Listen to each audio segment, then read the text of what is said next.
welcome back to Community Extras. Hope you guys had a great Easter celebration. Do want to say thank you to those of you guys who lead communities. You know, we were able, by the grace of God, to see thousands of people come to church and hundreds of people volunteered. And it's folks like you guys who are leading and serving.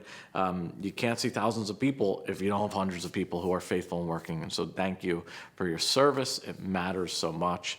And excited to unpack the resurrection over the next couple weeks. And Luke 24 is an amazing chapter. Today we see this conversation with two guys on a road who are sad, who don't recognize Jesus.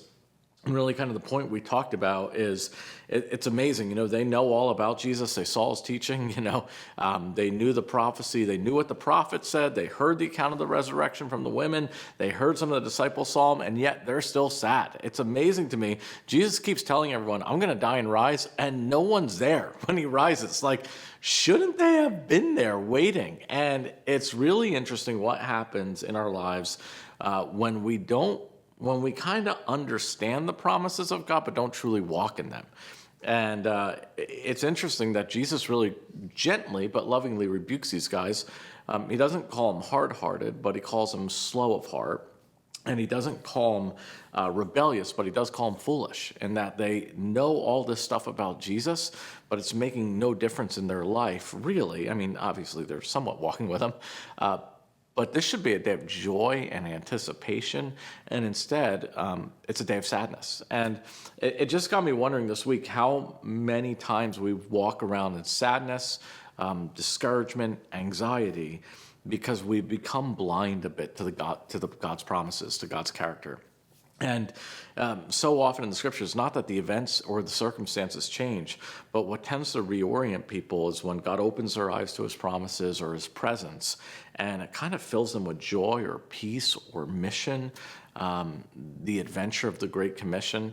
And just hope you guys have a great discussion about when was a time in your life where it felt like God's promises were clear and you could see them, and it was motivating you for that life. Jesus says, I've come that they may have life and have it abundantly.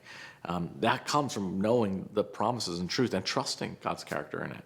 And then where are promises in the Bible that you know intellectually, but for some reason it's hard to trust them?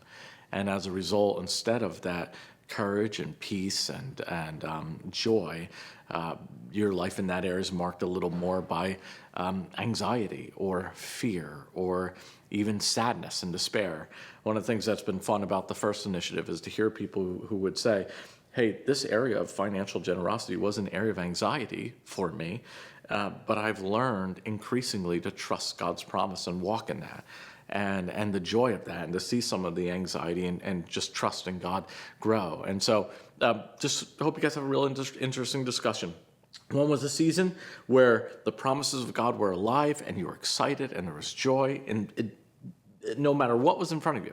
And then where's there an area in your life where we can pray for each other, that you know God's promise, you know what it says, you trust his character, but for some reason it's just not getting into our practical lives. And so hope you guys have a great discussion.